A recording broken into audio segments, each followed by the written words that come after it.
इन दिनों तिरुपति लड्डुओं की मिलावट पर विवाद जारी है।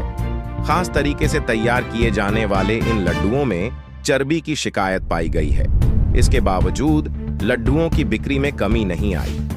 आंध्र प्रदेश के श्री वेंकटेश्वर मंदिर में 6 लाख श्रद्धालु रोज पहुंचते हैं।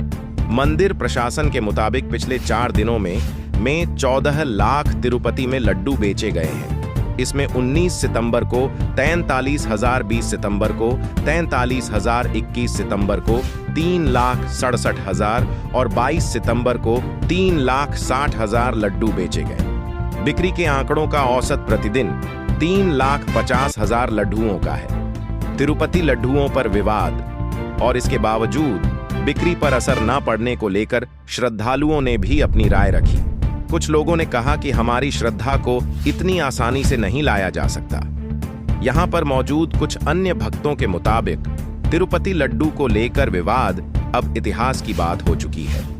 गौरतलब है कि इस मंदिर में हर रोज 3 लाख लड्डू बनाए जाते हैं। यहां पहुंचने वाले श्रद्धालु इन्हें जमकर खरीद भी रहे हैं। कई बार यह लोग इसे लेकर अपने दोस्तों और रिश्तेदारों को देने के लिए भी जाते हैं। अगर तिरुपति लड्डुओं के इंग्रेडिएंट्स की बात करें तो इसमें चना गाय का घी, चीनी, काजू, किशमिश और बादाम डाला जाता है। हर रोज करीबन 15,000 किलो घी लड्डुओं को तैयार करने के लिए इस्तेमाल किया जाता है। बता दें कि आंध्र प्रदेश के मुख्यमंत्री एन चंद्रबाबू नायडू ने आरोप लगाया था कि पूर्ववर्ती सरकार के दौरान तिरुपति के लड्डू तैयार करने के लिए इस्तेमाल किए गए घी में जानवरों की चर्बी थी। राज्य सरकार ने मामले की जांच के लिए विशेष जांच दल का गठन किया है। इन आरोपों पर पूर्व मुख्यमंत्री वाईएस जगनमोहन रेड्डी ने सत्तारूढ़ टीडीपी पर धार्मिक मामलों का राजनीतिकरण करने का आरोप लगाया है। उन्होंने कहा था कि टेंडर प्रक्रिया हर 6 महीने में होती है।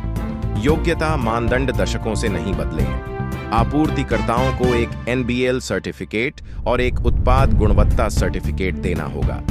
टीटीडी घी के नमूने एकत्र करता है और केवल सर्टिफाइड प्रोडक्ट्स का उपयोग किया जाता है।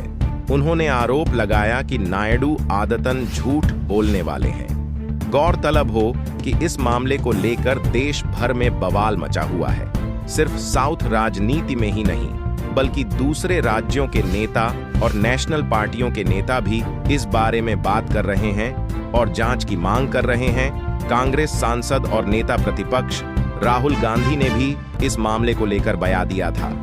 उन्होंने सोशल मीडिया प्लेटफॉर्म एक्स पर लिखा था, तिरुपति के श्री वेंकटेश्वर मंदिर में प्रसाद को अपवित्र करने की खबरें परेशान करने वाली हैं। भगवान बालाजी भारत और दुनिया भर में लाखों भक्तों के पूजनीय देवता हैं। यह मुद्दा हर भक्त को दुखी करेगा और इस पर गहनता से विचार किए जाने की आवश्यकता है। भारत भर के अधिकारियों को हमारे धार्मिक स्थलों की पवित्रता की रक्षा करनी चाहिए।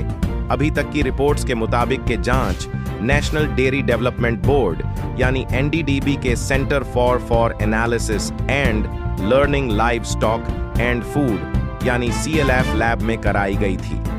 रिपोर्ट में फिश ऑयल, एनिमल टेलो और लाड की बात सामने आई है।